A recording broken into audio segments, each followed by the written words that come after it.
When I first started my YouTube channel, I was trying to find a niche. So I decided to work with games that don't suck. And I was doing a little series, and it wasn't turning out great. I'm still trying to figure out who I am behind this YouTube algorithm. I'm trying to figure out how to squeeze and rub the right style of nipple. But anyways, when I was making this series, there was a couple games that kind of pushed me into making them. It was Shadow Warrior 1. That game blew my goddamn mind. I'd just gotten off of playing Shadow Warrior 3. I'd played a little bit of Shadow Warrior 2. Wasn't fully over the moon on it, but I played Shadow Warrior 1, was in love with it just as much as I was in love with Shadow Warrior 3, and then I beat Shadow Warrior 2, found a new lease of love on that game. But the reason I bring those up, the main bam mamma jamma, the reason that we're here today is because the game you are watching right now is called Evil West, and it is made by the same developers of those Shadow Warrior games. Now, is this game as good as those? Yes and no. It's not as good as Shadow Warrior 1 and 3. Shadow Warrior 2, maybe. I don't know. I don't feel like you get as much bang for your buck as you get with Shadow Warrior 2. I feel like that is a really, in-depth, deep-rooted game that has a lot going for it. And this game has a ton going for it. But when it comes to, the little, you saw at the beginning here, when I was ranting about Shadow Warrior, you saw me doing a little bit of, puzzle solving, and that's all you really do between fighting in this game. And it kind of sucks, because it feels like a point-and-click adventure between each sections of combat. It's kind of my same problem with the modern God of War games, where you get to a crack in the wall, squeeze through the crack, climb up item A. It's all hand-holdy bullshit, but then you get to the combat in this game, and I do not believe that there is a game out there that really flushes out this stylistic style of combat. Now, what this game does that is absolutely nuts and bolts to the wall, amazing, is it takes the modern God of War style, mixes it with the old God of War style, and it really finds its own niche in this action combat genre, because it's not really Devil May Cry. It is more of a God of War 1 through 3 with some nods to God of War 2016. And where the 2016 stuff comes in is you can't jump, so there's no platforming section, so it does feel like a modern God of War.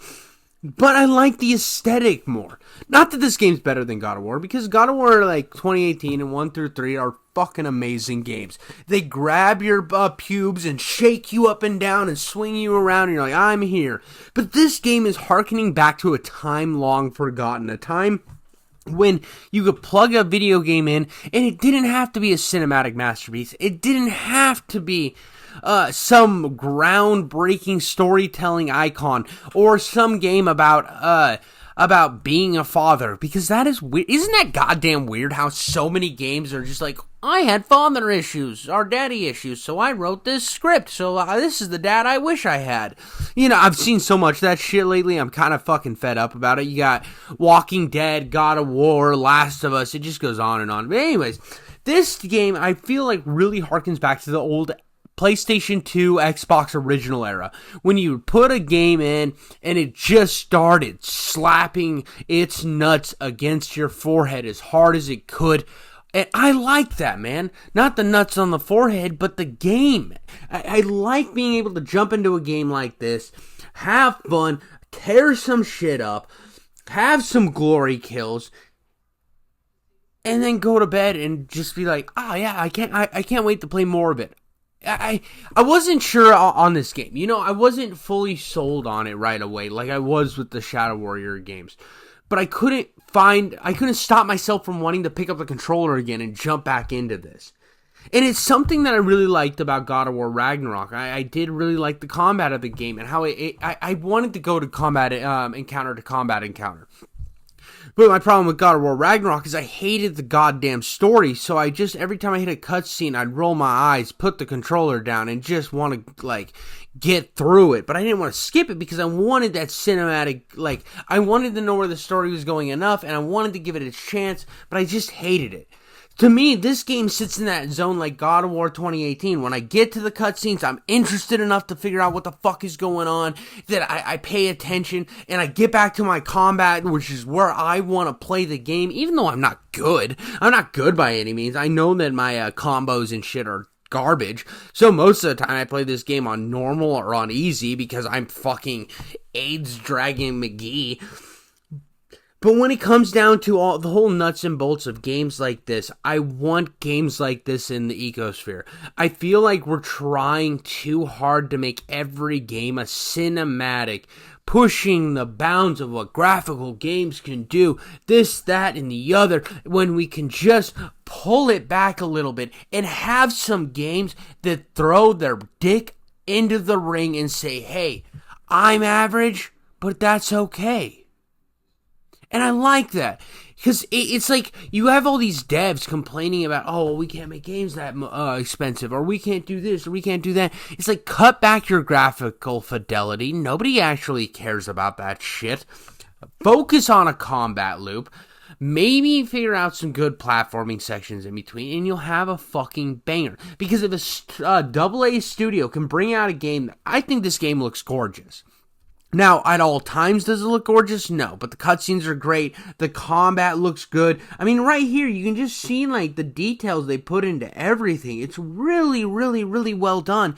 And I think about some of these more modern games that I've played, and this is a modern game, this came out last year, but I think about, like, some of these, like, pushing the edge of what you've ever seen type games, and most of the time I find them boring as fuck. Like Detroit Become Human. That game is a goddamn snorefest. What's that walking simulator that by the guy that everybody wants to give a blowjob? Death Stranding, Kojima. Death Stranding is a goddamn snorefest, but it pushes the rounds and blah, blah, blah. Shut the fuck up. Just give me a game that's fun, dude. And that's all this game is a fun game.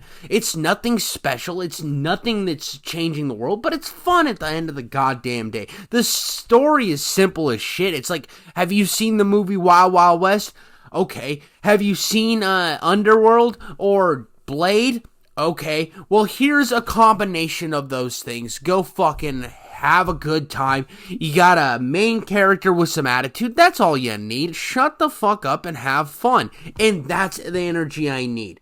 Give me some goddamn Robert Rodriguez-ass game with some fun combat, cool looking enemies, and I'm going to have a good time. I'm an easy man to satisfy.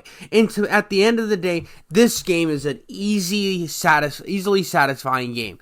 The one thing that I could say that I wish was better about it was I wish that they would have made it first person.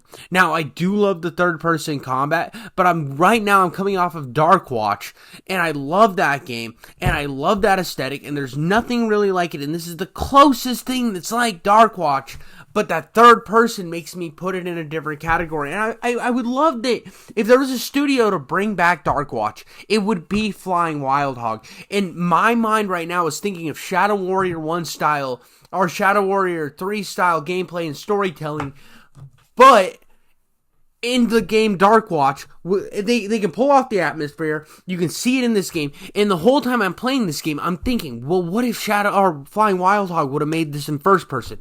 This would be the best. I don't know. It's just something that I'm running through. I am not really the biggest third-person fan. I do love a lot of third-person games, hence why I've been sucking this game dry for the last 8 minutes.